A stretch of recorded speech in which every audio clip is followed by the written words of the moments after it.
তুই এটা মেইন রাস্তা তো নাকি? থামবা না? হ্যাঁ, না তোমরা মানুষ হইবা না? কই একশো থামছো তুমি? এটা মেইন রাস্তা তো নাকি? না গলি গলি পাইছো? তুমি একবার দেখছো না? তুমি থামছো কি? থামছো বাল? থামছো লাগার পরে থামবা? পাও মেয়া। মানে ভাই আমার পুরো রাস্তা ফাঁকা, যেখানে আমার মিনিমাম হইলেও 65-70 স্পিড থাকার কথা, সেখানে আমি রিল্যাক্সে 40-45 চালাচ্ছি। সেখানে হুট করে ঢাম করে কই থেকে চলে আসলো। কোনো ব্রেক নাই, কোনো দেখা দেখি নাই।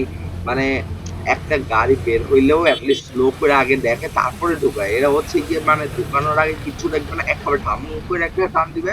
হ্যাঁ, তারপর হুট করে আসলে ঢাম করে একটা ব্রেক করবে, না ব্রেক করে করতে পারলে লাগাই দিবে। তারপরে ভাই, হ্যাঁ, কি গরিব মানুষ, গরিব মানুষ।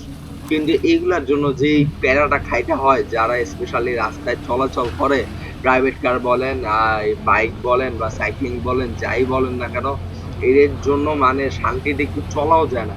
মানে হুটহাট করে কুয়ো থেকে চলে আসে ফুল স্পিডে, মানে কোনো ইয়া নাই, ধাপধুপ করে চলে আসে, মনে করে যে ঢুকাইতে পারলেই হইলো। মানে কোনো ইয়া নাই, লাগার পরে দেখবেন যে কত কিছু ইয়া বের হয়। হ্যাঁ, তারপরে অটো রিক্সা ব্যান করার পর কত কিছু কি এই কি লাইসেন্স করবে, হ্যান করবে, ট্যান কারেঙ্গা। হ্যাঁ, নিজের এমন ভাবে কথা বললে মনে হয় যে তারা নিজেরাই শিক্ষিত, আমরা সব হচ্ছে কি অশিক্ষিত। কিন্তু রাস্তার মধ্যে যা করে এটা তো আমি আপনি সবাই দেখি। তো কি আর করার, এইসব পাগল ছাগল রাস্তা থাকলে মানে জীবনের আর ভ্যালু থাকে না। মানে ওয়ান টু ডেই ভ্যালু শেষ, একদম জীবনই শেষ এরকম বলতে গেলে।